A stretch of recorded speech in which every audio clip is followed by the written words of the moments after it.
You're just one that April took up. Good evening and welcome, everybody. It is Tuesday, January 28th, 2020 at 6:30 p.m. and seeing with the quorum present, I'm calling this meeting of the Common Council of the City of Wausau to order. We'll begin tonight's proceedings with the Pledge of Allegiance. I pledge allegiance to the flag of the United States of America and to the republic for which it stands, one nation, under God, indivisible, with liberty and justice for all. And please press yes for a roll call. There are 10 members present. And Mr. Peckham is excused for this evening. We have two proclamations to start off with. First off, for Black History Month. Whereas, during Black History Month, we celebrate the many achievements and contributions made by African Americans to our economic, cultural, spiritual, and political development. And Black History Month grew out of the establishment in 1926 of Negro History Week by Carter G. Woodson and the Association for the Study of African American Life and History. And the 2020 national theme for the observance is African Americans and the Vote, and emphasizes the ongoing struggle for black men and women and their right to vote. And the observance of Black History Month calls our attention to the continued need to battle racism and build a society that lives up to its democratic ideals. And the City of Wausau continues to work toward becoming an inclusive community in which all citizens, past, present, and future, are respected and recognized for their contributions and potential contributions to our community, the state, the country, and the world. And the City of Wausau is proud to honor the history and contributions of African Americans in our community, throughout our state, and the nation. Now, therefore, in recognition of African Americans past and present in our community, I, Robert B. Mielke, Mayor of the great City of Wausau, do hereby proclaim February 2020 as Black History Month, and I encourage all citizens to celebrate our diverse heritage and culture and continue our efforts to create a world that is more just, peaceful, and prosperous for all of us. Second proclamation is for School Choice Week. Whereas all children in the City of Wausau should have access to the highest quality education possible. And the City of Wausau recognizes the important role that an effective education plays in preparing all students in the City of Wausau to be successful adults. And quality education is critically important to the economic vitality of Wausau. And Wausau is home to a multitude of high-quality public and non-public schools from which parents can choose for their children, in addition to families who educate their children in the home. And educational variety not only helps diversify our economy, but also enhances the vibrancy of our community. And Wausau has many high-quality teaching professionals in all types of school settings who are committed to educating our children. And School Choice Week is celebrated across the country by millions of students, parents, educators, schools, and organizations to raise awareness of the need for effective educational options. Now, therefore, I, Robert B. Mielke, Mayor of the fantastic City of Wausau, do hereby proclaim January 26th through February 1st, 2020 as Wausau School Choice Week, and I call this observance to the attention of all our citizens. Mrs. Lawrence. Thank you. As to the first proclamation, I just wanted to say that I sat next to the mayor at the seminar or the training that... Martin Luther King. Yeah, for Martin Luther King weekend, and I was expecting something different, I guess, but it was really enlightening. I learned a lot. It was a lot about power groups. Even here, we're the power group, and if anyone comes up to speak at the podium, they're kind of not in the power group, so, you know, they're nervous and may say things differently or act differently than in their other settings, you know. So it just gave us a lot to think about. There were a lot of interactions at each table and discussion, and I look forward to our training on, is it the 19th? February 19th. February 19th, so thank you. And February 19th, we will be having exclusivity and diversity training here. Let that one go. Okay. Anyway, and that weekend was very fun, and it was very informative and educational and entertaining. So, congratulations to the people for putting that on. I also have one report for file number 06-1215 for insurance claims from October of 2019 through December of 2019 to keep the council informed. Now, we have a little bit of a special thing tonight. This doesn't happen very often, but I truly believe in my heart that employees need to be recognized for the good that they do. There's too much negativity out there, and it gets tiresome sometimes. We have the best staff in the world. I think we already know that.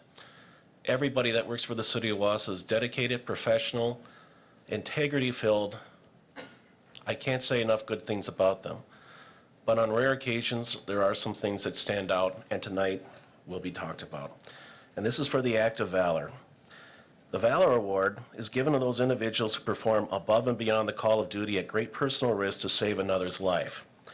On October 3rd, 2019, and the folks that I'll be calling here in a moment, you responded to an incident involving an active shooter.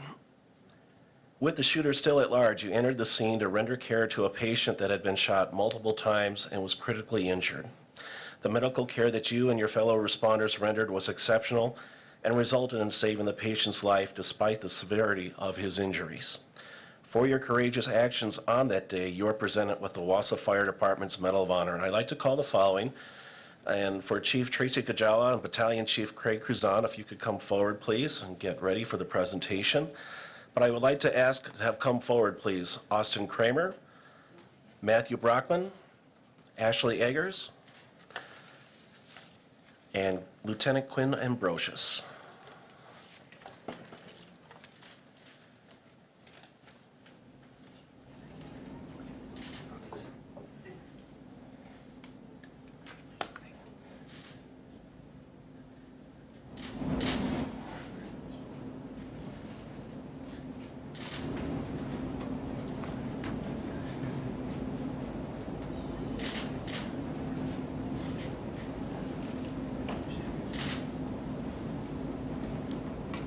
And I know they're humble and they're very modest folks. If somebody would like to speak, you can. Chief, would you like to say anything? Or Deputy Chief Raymond? Bartek, excuse me. Well, good evening. This is a true honor for us to be standing here before you. By all accounts, October 3rd was actually a very sad day for many individuals within the community and, of course, the community at large. But I think on that particular date, our team came together and we responded to several calls that particular day. This was one of them that rose to the level of valor. But we had several calls that day that were dynamic in nature and that we performed flawlessly at. And because of it, people's lives were saved and property were saved. And on that particular day, the battalion chief in charge was Craig Cruzan. And Craig was a newly promoted battalion chief. He was probably maybe 2 months on the job. And I'm going to let him talk a little bit about his response on that particular day. And he was also the person that nominated his team for this particular award. So Battalion Chief Cruzan, would you come up? And Deputy Chief Bartek is going to actually say a few words as well. Thanks, Chief. As she mentioned, my name's Craig Cruzan. I'm the Battalion Chief of C Shift. That morning, October 3rd, started off not much different than many of them. It started off busy. However, the first call was a structure fire to help our neighbors, which we get requested for at times, just like we request from them back. So we responded with a ladder truck and 3 members and myself as an incident commander. While we were there, not long into it, those members were working hard to help prevent that fire from spreading into the neighboring structure, which contained many residential units. We got a call for a single shooter or a gunshot victim. That didn't trigger too many red flags yet. We did have an ambulance respond and quickly cared for it, but within a couple minutes, we got a second call for another shooter. That kind of made me think something else was going on, so I left that scene in charge of that, to the charge of that department. And as we were responding, we were getting words that this was possibly an active shooter still at large. Engine 1, I believe they were staffing Engine 1 and Med 3 at that time. These people right here responded along with myself to the second victim. We were called right to the scene. And as we came through Curling Way, we were still unknown what was going on. We didn't know where the shooter was. However, we found the victim, and when I walked up to that victim, in my opinion, he was seconds, if not minutes at most, from passing. The team came up wearing their bulletproof vests, helmets, aware of the active danger, saw the victim, and went straight to work. They performed actions flawlessly that, in my opinion, saved that person's life. It wasn't until they were well underway of working on this victim that we finally got news that the person had been arrested. So the imminent danger was eliminated. So it was for those great acts that they performed without any lookbacks, without any hesitation, that it was my honor to nominate them for this award.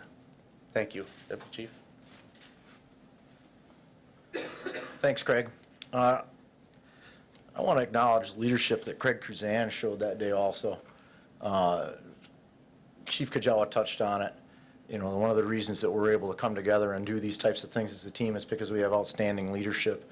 I'm privileged to be part of that leadership team. And I'll tell you that the leaders within this organization, any fire service organization, we have a front row seat to some amazing acts on a daily basis.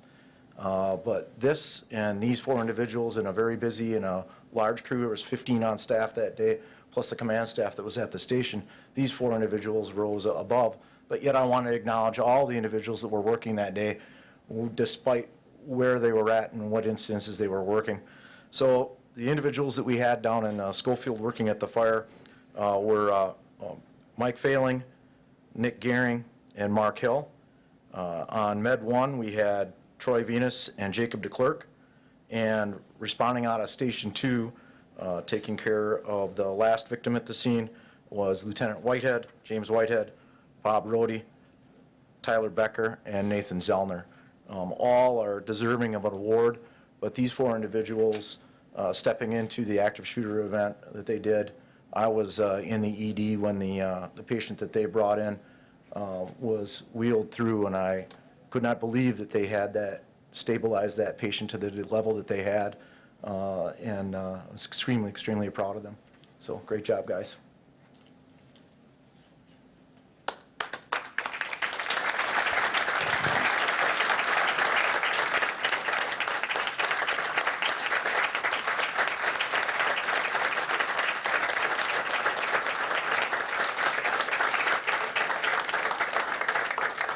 And again, as I've said, we have the best staff in the world, and I am proud of all of our employees for the job that they do for the city of Wausau, but in particular, our first responders, police, fire, emergency personnel.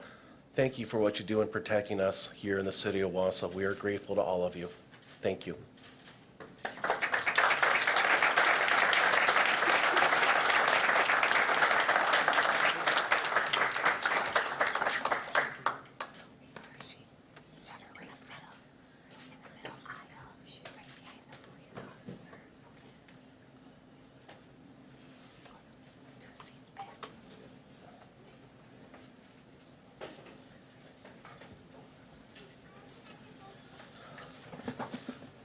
Mrs. Rasmussen.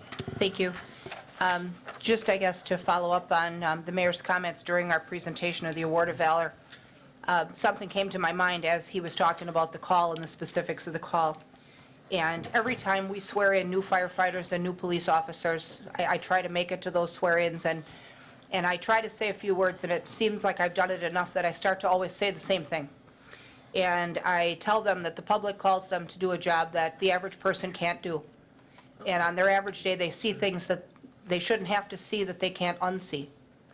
And I promise them that as a governing body, that we will see to it that they are properly staffed, trained, and equipped to do that work that other people can't do. And it came to my mind that a few years ago in this chamber, we approved a request for equipment for Wausau Fire for tactical EMS gear. And we agreed that we would train and equip a tactical EMS team so that they would be able to enter these hot zone type calls with our police, with our SWAT teams, and render aid much, much faster than having to stage a block away and wait for the scene to be cleared. And so it just drove home to me the fact that the decisions we make here and the things that we pay for matter, and the fact that that purchase, you know, you buy stuff like that, you hope it never has to be used. You hope you don't need it. But that day they needed it, and they were able to use it, and they saved a life with it. And so for that, as a council, we are grateful, and we certainly appreciate everyone's efforts, and all of our public health, our public safety departments, both of them. We really appreciate that, so thank you all. And we have a pretty healthy agenda tonight, so we'll start with the consent agenda, starting with file number 20-0101 from the City Council, the minutes of the previous regular meeting of January 14th, 2020, and ending with file number 03-1111 From the HR Committee, a resolution authorizing compensation plan adjustment for internal alignment for Police Department lieutenants. Entertain a motion to accept consent agenda. Motion by Mr. Gisselman, second by Mr. Nutting. And you may begin voting. Motion passes unanimously. Moving on to resolutions and ordinances, I will be pulling file number 19-0409 for the Mayor's Welcoming and Inclusivity Committee, and we are going to be pulling that for the time being. It will be brought back. There's got to be some more discussion put forth on that. That has been a request. So, starting with file number 20-0103, for mayor's appointments, we have one for Christine Martins. She will be replacing Patty Grimm on the Historic Preservation Committee. Attaches a resume and everything for your approval. I will entertain a motion to accept. Motion by Mr. Gisselman, figured you'd do that. Second by Mr. Neal. All those in favor, Mr. Martins. Yep, I'll be abstaining from this vote due to my relationship with the appointee. And you may begin voting. Motion carries 9-0 with one abstention. I don't know, Michael, that might not be good, you know. So, seriously, moving on to file number 20-0116 from the CISM Committee, an ordinance amending section 10.20.080A, designating no parking on the west side of Pied Piper Lane between Lakeview Drive and Woods Place. Committee action approved 5-0. Fiscal impact will be minimal cost to install signs. I'll entertain a motion to accept. Motion by Ms. Herbst. Do I have a second? By Mr. Gisselman. Begin voting. Motion passes unanimously. File number 20-0118, an ordinance of the Capital Improvements and Street Maintenance Committee amending section 10.20.080A, designating no parking on east side of South First Avenue from West Thomas Street to Stewart Avenue, and on the west side of South First Avenue beginning at the northwest curb line of West Thomas Street extending north 210 feet. Committee action approved 4-1. The fiscal impact will be minimal cost to install signs. I'll entertain a motion to accept. Motion by Mrs. Rasmussen. Do I have a second? By Mr. Gisselman. You may begin voting. Motion passes 9-1. File number 20-0120, ordinance of Capital Improvements and Street Maintenance Committee. Once again, amending section 1.10.20.080A, designating no parking on the north and south sides of West Thomas Street from 17th Avenue to Cleveland Avenue, and on the north and south sides of East Thomas Street from Cleveland Avenue to Grand Avenue. Committee action approved 4-1. The fiscal impact will be minimal cost to install signs. Entertain a motion to accept. Motion by Mrs. Rasmussen. Do I have a second from Ms. Lawrence? Begin voting.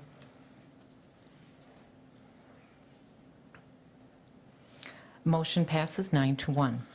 File number 20-0115, a joint ordinance of the Capital Improvements and Street Maintenance Committee and the Plan Commission, annexing territory from the town of Stettin to the city of Wausau for Kern at 4605 Stettin Drive. The committee action, CISM approved 3-0, Plan Commission approved 7-0. The fiscal impact pursuant to state law, a payment will be made to the town of Stettin for their tax share loss for a period of 5 years. This payment will be offset by the new taxes generated on the annexation. I'll entertain a motion to accept. Motion by Mr. Nutting. Do I have a second? You're also shy tonight, gosh. Ms. Herbst, thank you. Begin voting. Motion passes unanimously. File number 19-0705, a resolution of the Economic Development Committee granting a planning option agreement to Merge LLC for an additional 120 days to complete planning and due diligence of redevelopment options on city-owned parcels at 120 Scott Street and 530 North 2nd Street. Committee action approved 5-0. The fiscal impact will be none. Entertain a motion to accept. Motion by Mr. Neal. Do I have a second? by Ms. Lawrence. Thank you. You may begin voting.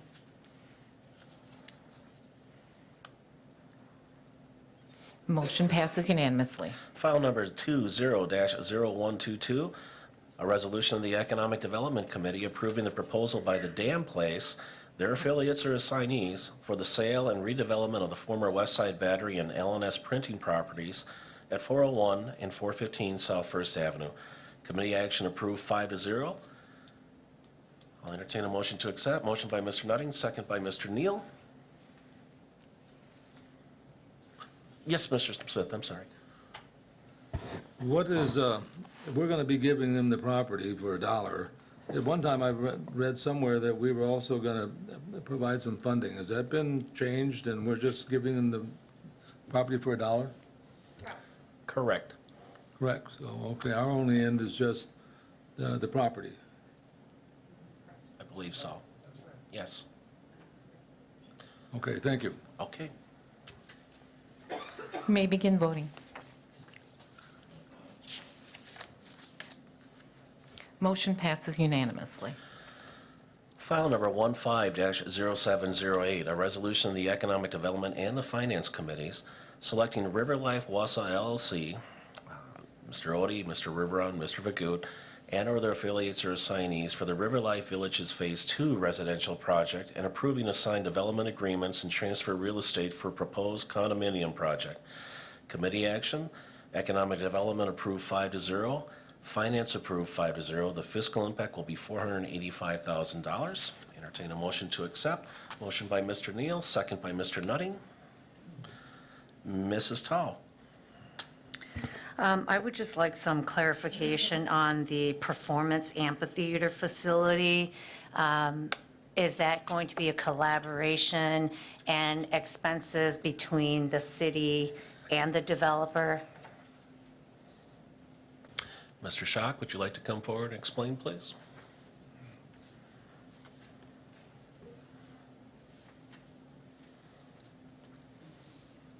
Sure. So, the term sheet kind of contemplates a collaborative process between the developer and the Parks and Rec Committee to come up with the strategy for how to program the space, how to manage it, how to, kind of put that together. This is just the early phase. So I think if you accept the proposal and you move the project forward, they would then work, the developer would work with Parks and Rec to flesh out those details. And then I have a follow-up question as well, too. We have a lot of great things that happen on the 400 block. So when I think about, I know this is premature, it's still preliminary. The strategy of the amphitheater is probably years away. But wouldn't you see it competing with one another?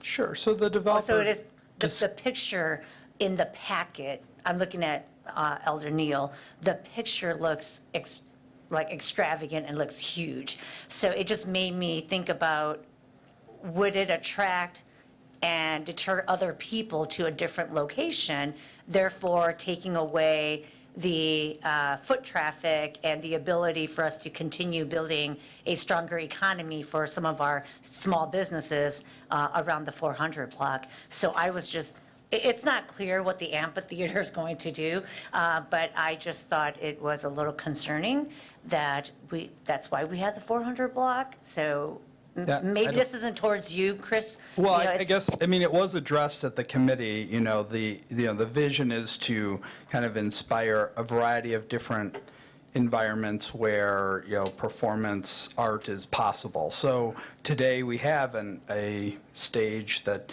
is used down by the river by the jazz, by the Jazz Society, and that was funded, with some resources from the Community Foundation, and it serves a different segment of population, a different group of people. This stage is nowhere near the size or magnitude of the 400 block. The developer's vision shared at the committee, yes, was to kind of diversify and allow, a space smaller than the 400 block that would be, used for, or possible to be used by musicians and kind of local smaller events, which, the city obviously encourages. Do you want to? And Mr. Mitch Vagut will speak if got any questions for him, so Sure. go ahead. Yeah, what we were looking at down there was like for possibly a juggler or a solo artist performing, not to compete with the 400 block at all. Okay. I think people got ice cream or something like that could sit in the little pavilion. We're only looking at like 200 seat, 200 people were down there, you're looking at 2,000. To me, when you see this It visual. looks very big. Yeah, but as soon as I look at it, I'm like, wow, what are we trying to do down there? Right. And so The vision was like a solo artist, or Okay. a small group or, 200 is still a big group. Yeah. well, I mean, to with me. all the seating, you know what I mean? Yeah. But for artists, it wouldn't be Capacity a. is fif- up to 200, right? Occupancy is Yeah, 200. yeah. But I still have my reservations. I would feel more comfortable if the development agreement didn't have that. Maybe that could be, considered. I can't consider it or entertain it because I don't know if it's truly going to happen.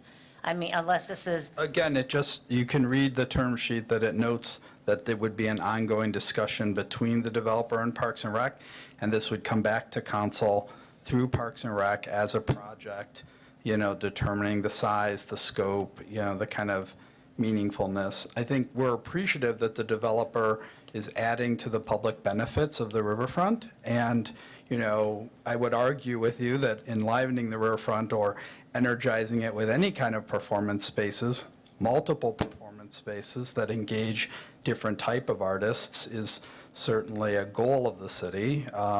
The 400 block fits certain folks' needs. It doesn't fit everyone's needs.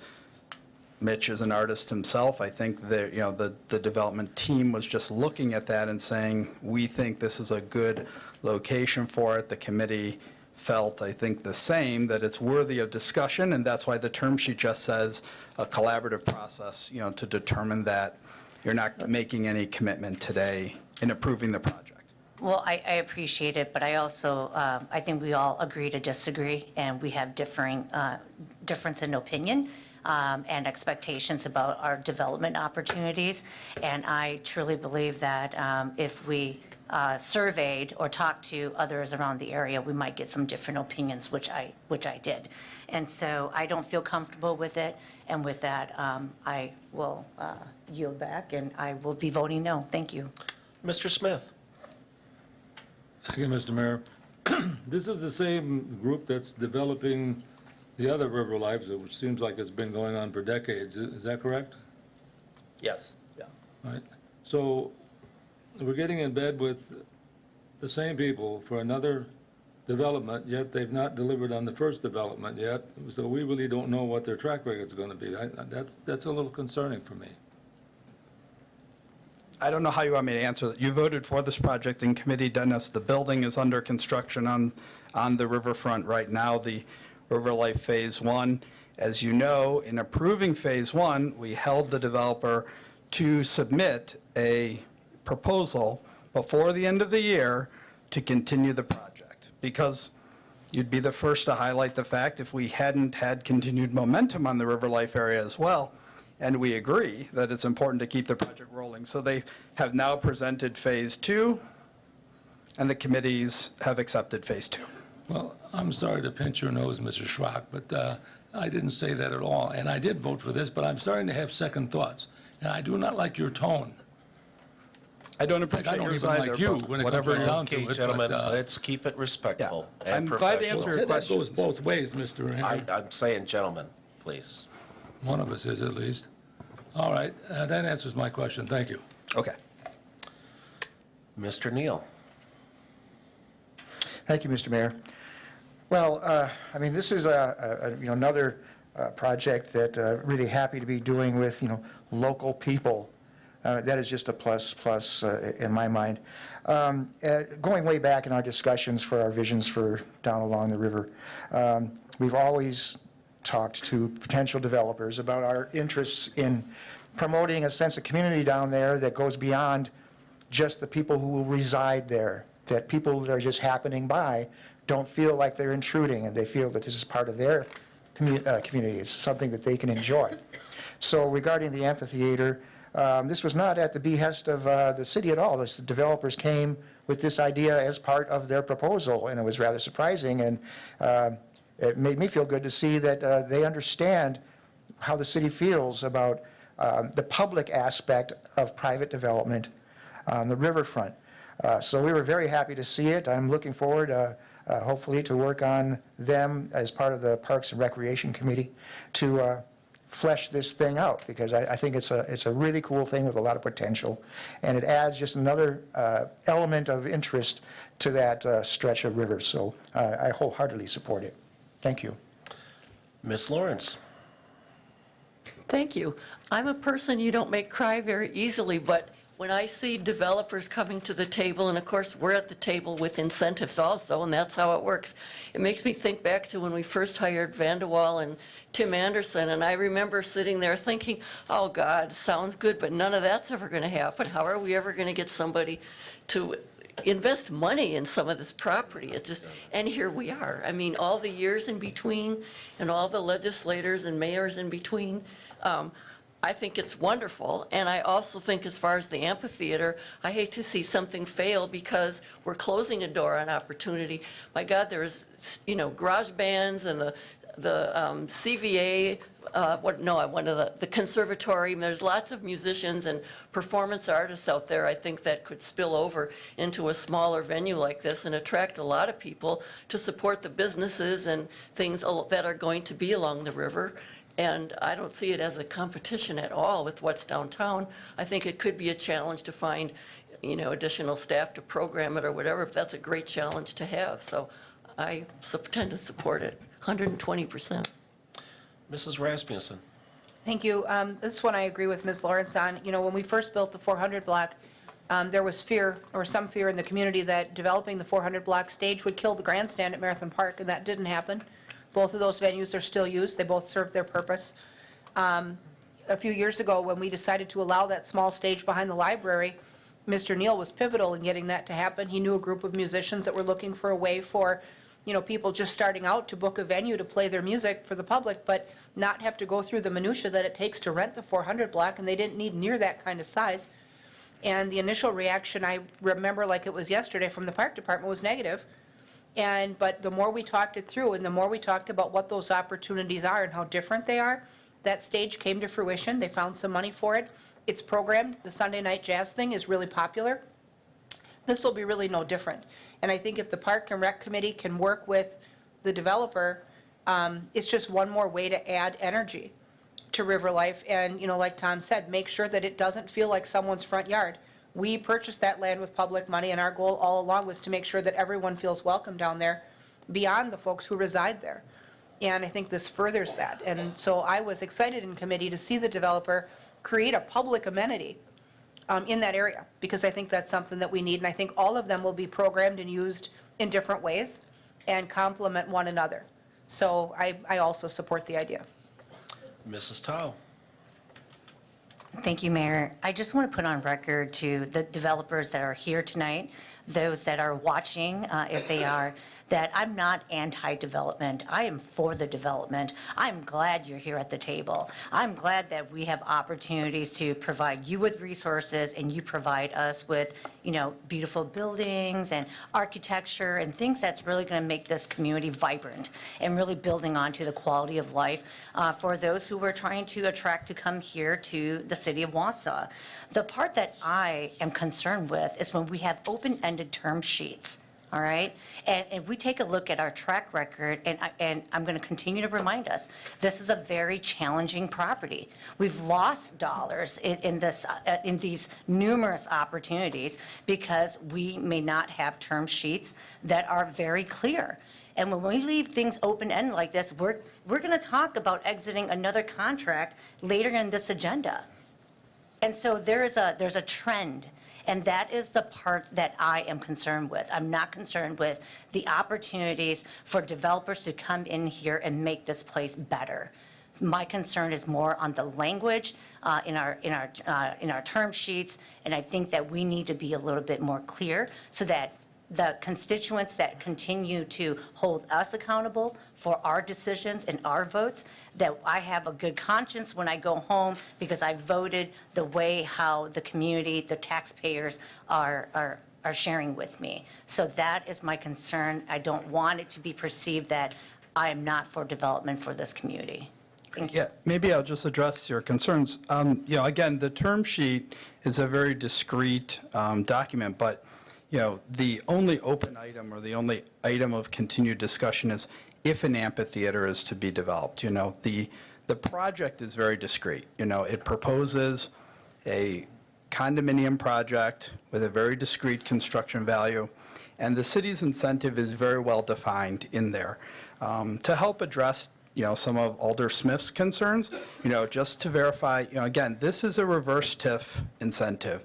No money is paid to the developer until they perform, until the project is completed and paying its taxes. And that's important to note. It's different than some other projects that the city has undertaken. It's entirely reverse in its structure. The project has to be complete, has to be performing, paying its taxes, part of the community, and it's entitled to a portion of that increment that it's created to help offset those expenses that it undertook when it built the project. So, I think, again, that, this term sheet is solid. It is, except for the final discussion about the amphitheater.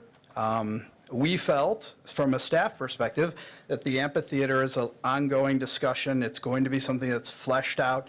It's likely going to require fundraising and some other steps before its scope is determined. And we wanted the Parks and Rec Committee to be able to, educate and to be able to determine the scope of that amphitheater and how it fits together. That's going to be a longer project, but before that, we want them to start the condominium project, and that project will start. So there may or may not be an amphitheater. Your concerns, would obviously may not come to fruition at all, but the goal tonight is the discrete project, which is a condominium tower and a very fair, a somewhat fair incentive, for the city's contribution to see that project come to fruition. Ms. McElhaney? Basically, you said what I was asking. I was reading the residential, the term sheet, and it looks like a reverse TED.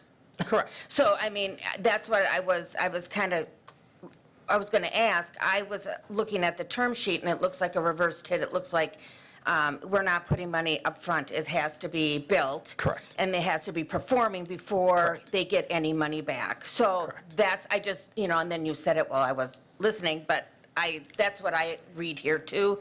And I did get, in reading the notes from Park and Rec, I think, that said, hey, listen, there might be, we don't know if it's going to be this or that, or if it's going to be if the city will participate at all in an Correct. amphitheater. Correct. It may be all fundraisers or whatever. So I'm going to go along with this. You'll have to determine that, Yeah, yeah. that hasn't been determined. So the city is not, I just want people to know why I'm voting is that the city is not putting out any money in advance and having their fingers crossed. It's a reverse TID. It is money on performance. Correct. Thanks. Yeah. Okay, you may begin voting. And that motion passes 8-2. File number 19-1109, a resolution of the Finance Committee approving the 2020 budget modification for the North Riverfront Planning. Committee action approved 5-0. The fiscal impact will not to exceed $9,000. I'll entertain a motion to accept. Motion by Mrs. Rasmussen, second by Mr. Neal. Begin voting. Motion passes unanimously. File number 20-0121, a resolution of the Finance Committee opposing legislation that limits municipal tax increment district powers. Committee action approved 4-1. The fiscal impact, legislative resolution, no fiscal impact. Entertain a motion to accept. Motion by Mr. Nutting, second by Ms. Lawrence.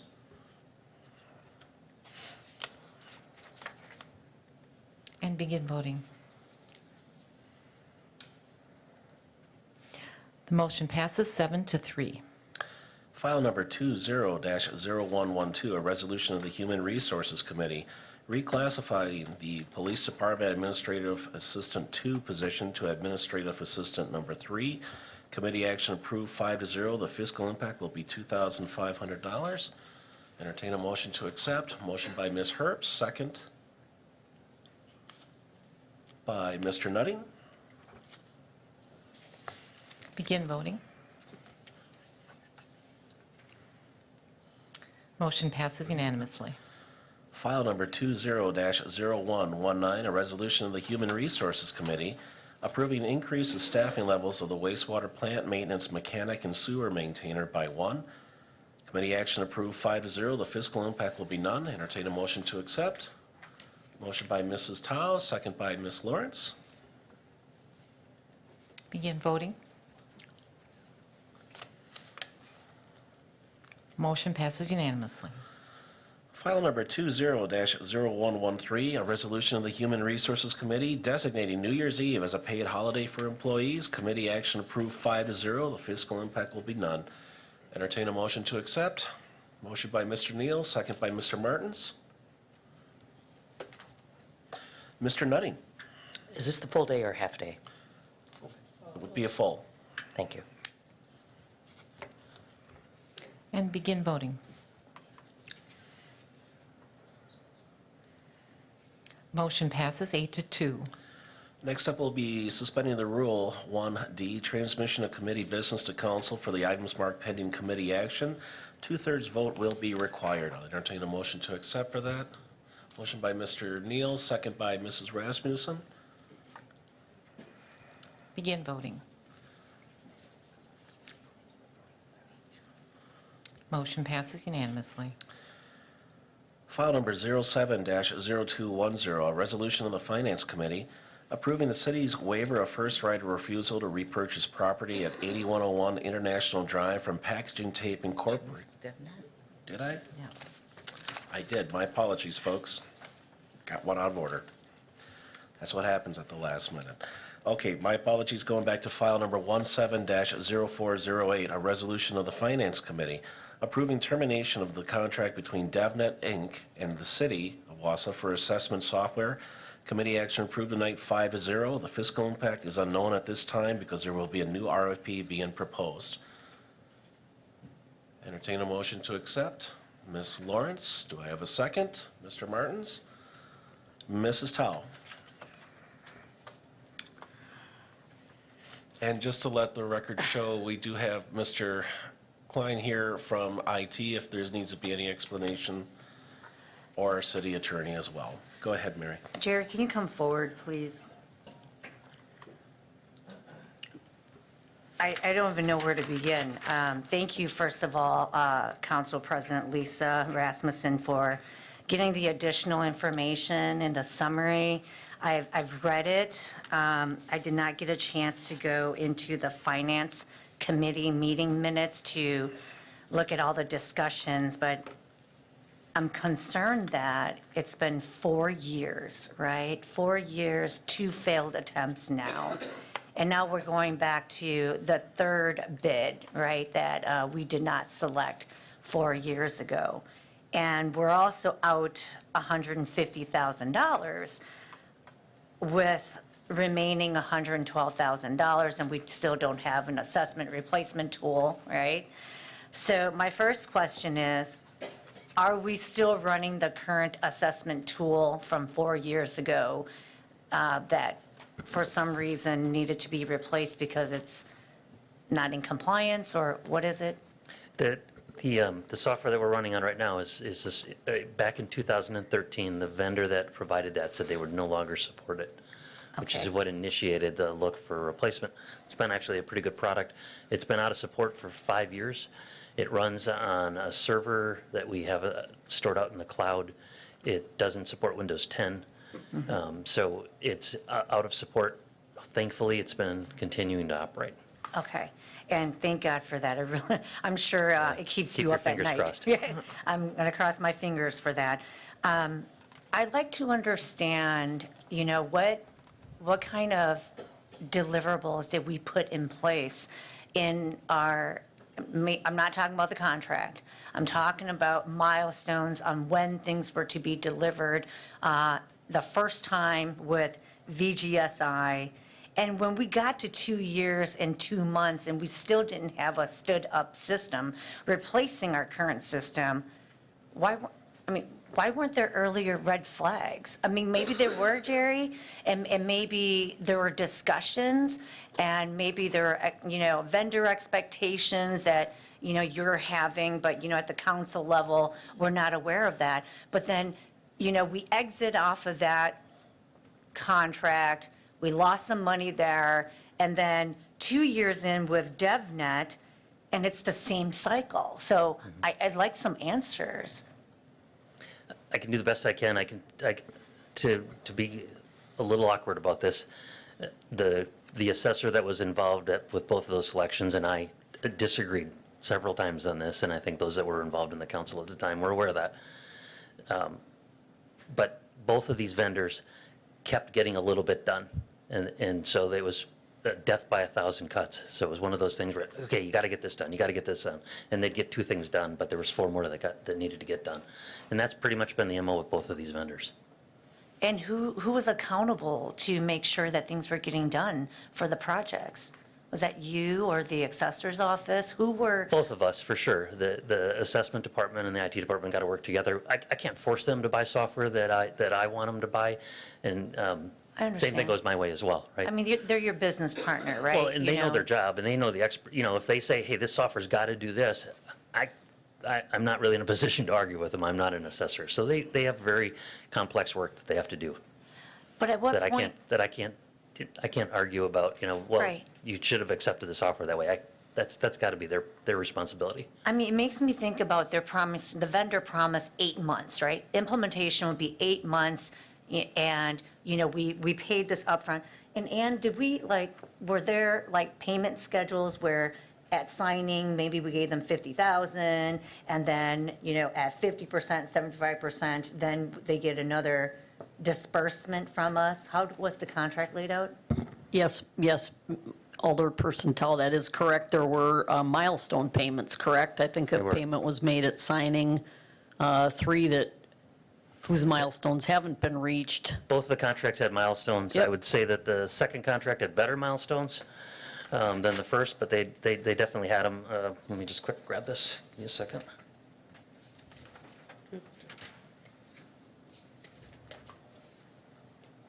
So with respect to the DevNet contract that you're talking about right now, that contract was for $80,000.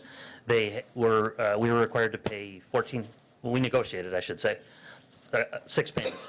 So the first payment was payment on signing. That was for $15,000.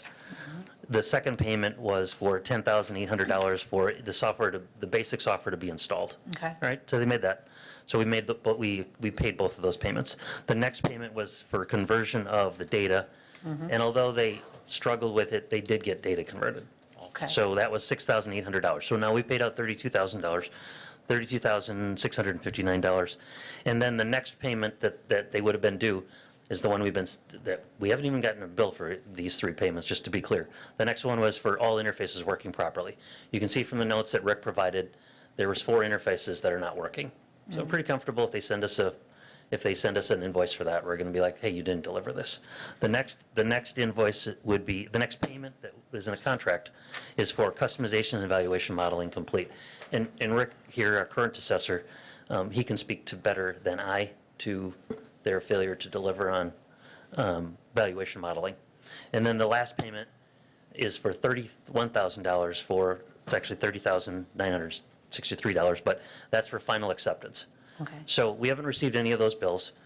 I wouldn't be surprised if they try to argue that we should pay them, but Ann and I will work through that with the information that I just provided. Okay, so we're not out the whole 80,000. We're at about 32,000. 32,000, Yeah. okay. The first contract with VGSI was for a lot larger amount of money. That was for $154,000. And we were $72,000 into that project before it was canceled. I don't have a problem with us exiting the contract, okay, based on, our attorney and her guidance on what we should do next. What I'm concerned is that if they promise 8 months and you're now 2 years in, there should have been some early on conversations. And there should have been some kind of, escalation, right? And you two are the sponsors of this project, and, we're spinning our wheels again, and I want you to be able to have a system, that will replace the one now that's not in compliance with Windows 10. I get it, but now we're, hopefully third time's a charm, right? But I don't know where those other funds are gonna come from. And we're gonna have to have another ask, because you only have 112,000, well, you might have a little bit more than that if we can recoup, well, not recoup, but if we don't have to pay out the acceptance and the customization or the interface work. But Right. I hope that that's the situation, so that would bring you, is that 112 including not paying the last couple of invoices? That's right, yeah, so we have $112,000 in that account right now. So Okay. if for some reason we lost, if they come after us for that and we lost, which I think is difficult to expect, but we would still be, we have $50,000 in that contract that's still liable for. Okay, so that 112 can potentially be like 65, 70,000 if they come for the 50,000 remaining. Couple of other things. We're going to have to keep up a server that we've been continuing to move everything else off of that server, and so that server we'll have to pay the lease on that. The city will be paying that lease. That's $25,000. The good news is we haven't paid any maintenance agreements for 5 years, so the maintenance agreement that we would have signed had they finished this project on time, do you remember the number? It's $32,000. So we have no commitment from them right now to finish out the project? The customizations? I'm not sure I can answer it the way you asked the question. What do you mean? So there's 2 milestones left, right? You're asking us to exit to term the contract between DevNet and the city. Are there no opportunities? Have we exhausted all opportunities to bring them back to the table to finish out That's the a great work? question. I think the mayor and Rick might want to speak to Okay. the conversations we had with them about, you got to get this done, you got to get this done. There was a lot of pressure put on them, and they, like I said, it was death by 1,000 cuts. Every time that happened, mayor was in 3 calls? 3 calls. 3 calls with them. Every time that happened, they'd get some more done, but they just never got enough done. And I'll ask Rick to come up too as well, but Ann can speak to the choices we have on termination, which was discussed with some of the finance committee members as well, and I think we should probably cover some of that as well. Okay. Rick, do you want to provide some Sure. background yet? Yeah, every step of the way, my office worked with the IT department and DevNet trying to get this project done. The first failure of the first conversion with DevNet, I ran into a time restraint. I had to get the 2019 assessment rule finished. So therefore, 6 months lapsed, during that time that we weren't working on the conversion. However, they did have our data. They knew a lot of the problems that we did have, but they chose not to fix them. And some of them are the property record card wasn't complete. Some of how our data was being put into the system was in wrong places. So they could have fixed all these things without my help because they already knew that. So when my 2019 roll was done and they got our cut of data, the whole process began again, and things weren't very timely. We found issues in regards to the system and how it operated, and these were functionality problems. We asked them to correct them, and these were then stacked on top of all these other existing issues we found 6 months ago that they didn't finish. And these things just kept on getting compounded, and then they would do a couple of the small ones and finish those.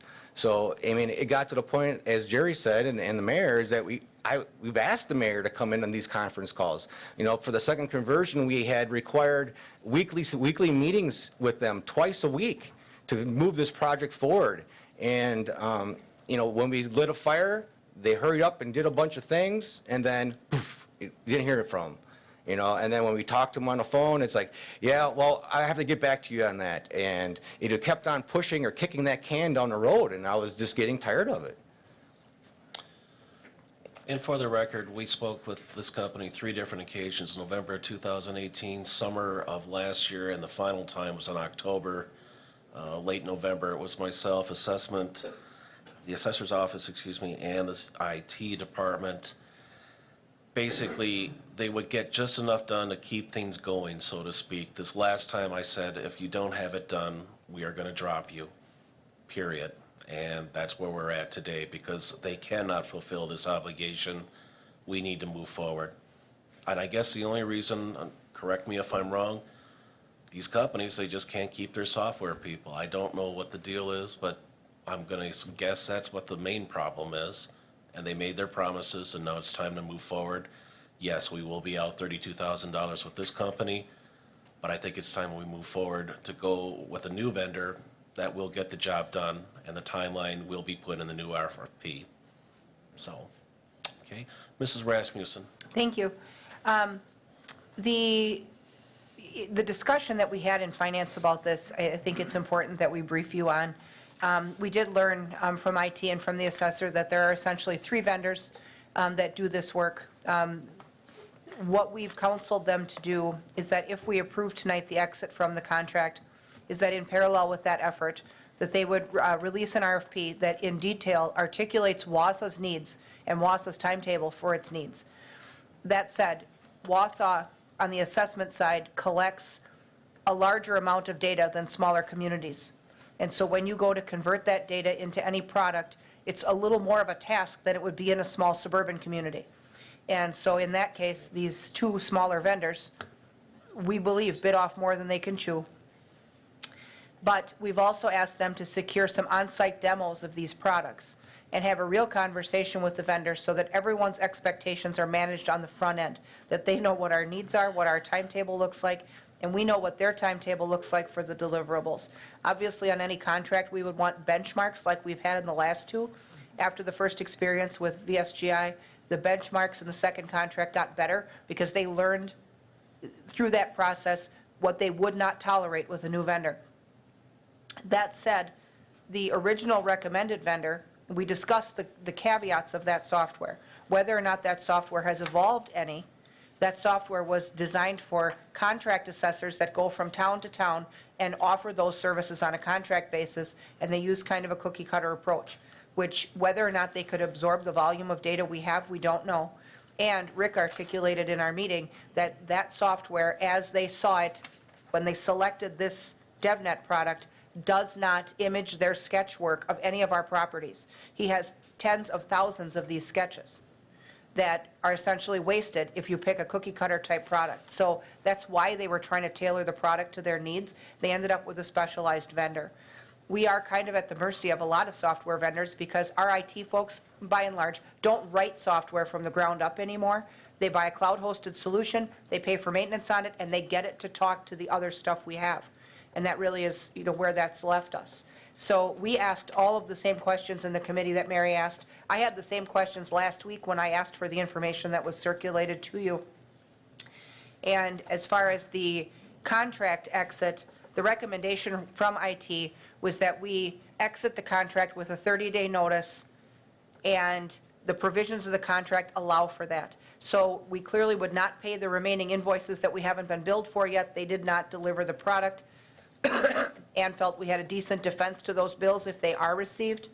But that also then would eliminate us going through the expense of trying to recover the $32,000 that we've already paid, and any sort of damages that may exist, because you could essentially spend $20,000 in legal fees to collect $32,000.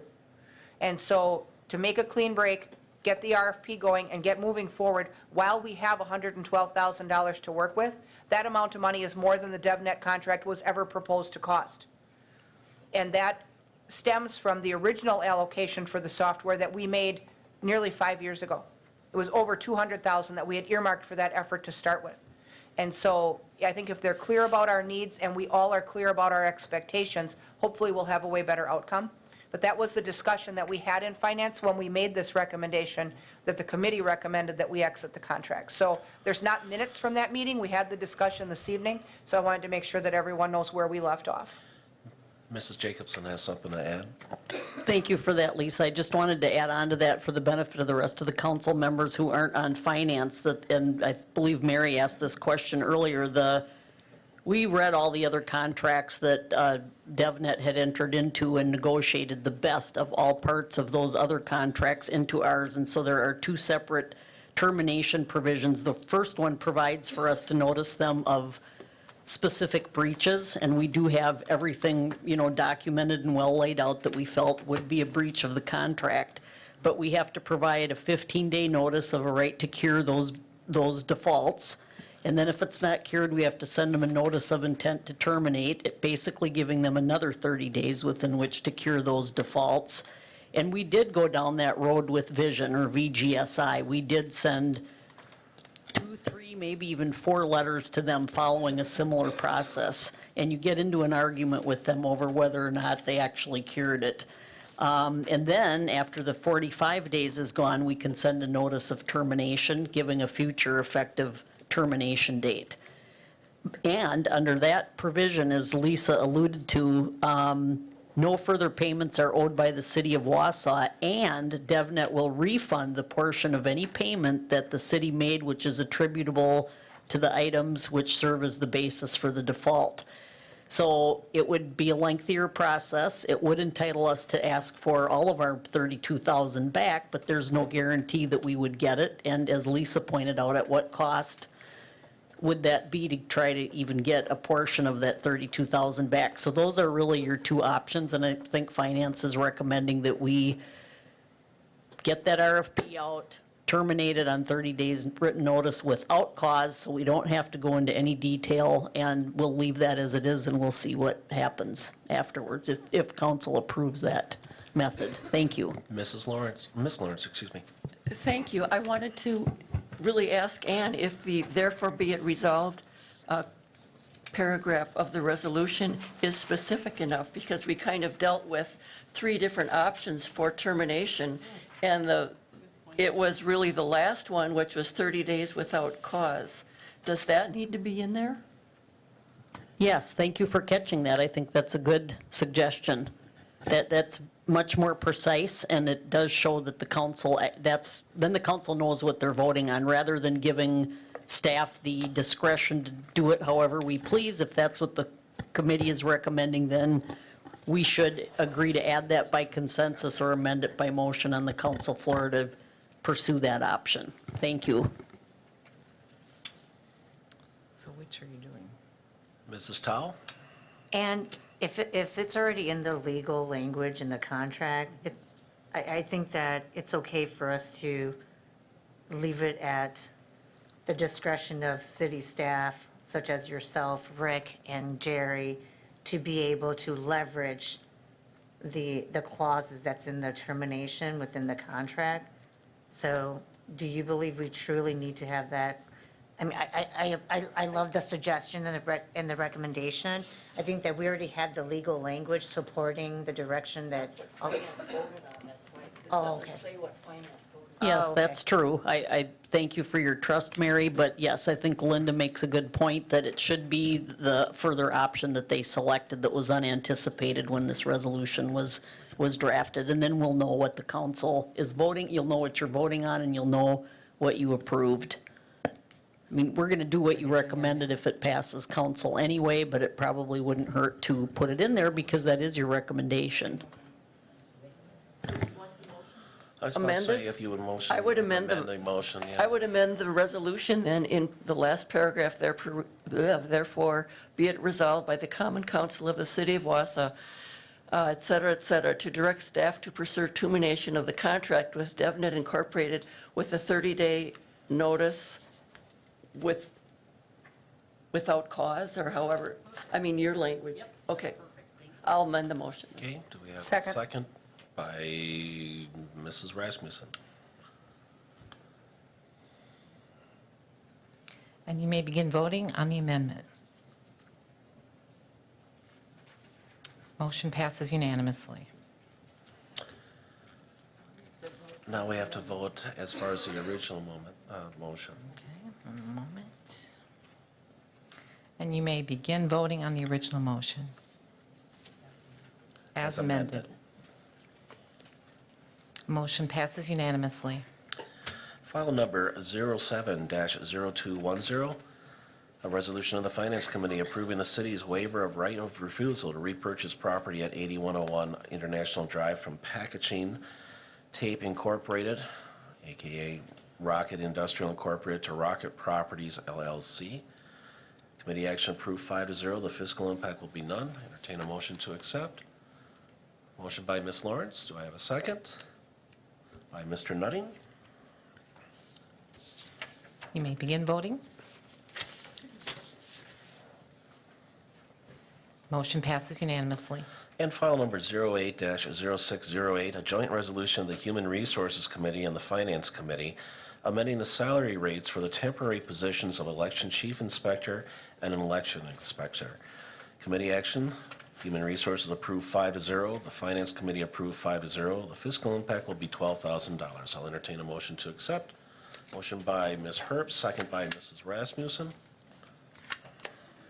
Begin voting.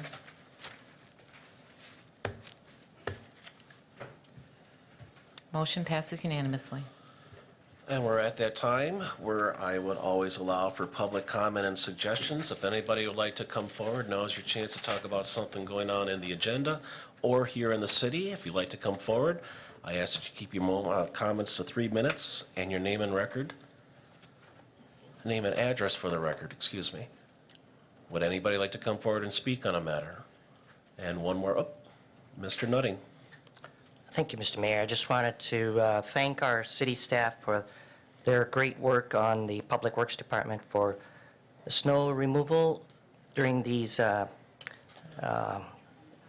numerous times, as well as the ongoing effort for abatement of the snow, et cetera. We are very thankful. Thank you, Mayor. Truly unsung heroes. Thank you, gentlemen. I'll do that. And would anybody else like to come forward and speak on an issue or a matter? Okay, and I don't mean to embarrass somebody, but we have a new employee with us tonight. And if I could, I'd like to introduce Leslie Kramer. She's our new city clerk. Would you like to come forward and say hi? They're a friendly bunch for the most part. And Leslie will be starting on Monday, February 24th, and we look with great anticipation of her being here. Please introduce yourself and a little about yourself. Thank you, Mayor Milky. Hello, everyone. I am super excited to join the City of Wausau as your new clerk. I grew up in Auburndale, and that's where I currently reside. I worked for a city attorney for 5 years, and then I worked for the Marshfield Clinic Health System in the legal department also for 5 years. So I have a lengthy legal background. I've worked with Mary Tao before as well. So I'm really looking forward to joining you all, getting to know all of you, and just providing service to this wonderful community. So thank you. And we welcome you, and we look forward to seeing you on February 24th. Thank you. Welcome to the city of Wausau. And with that, I'll entertain a motion to adjourn. Not everybody at once. Mr. Neal, second by Ms. Herbst. And you may vote.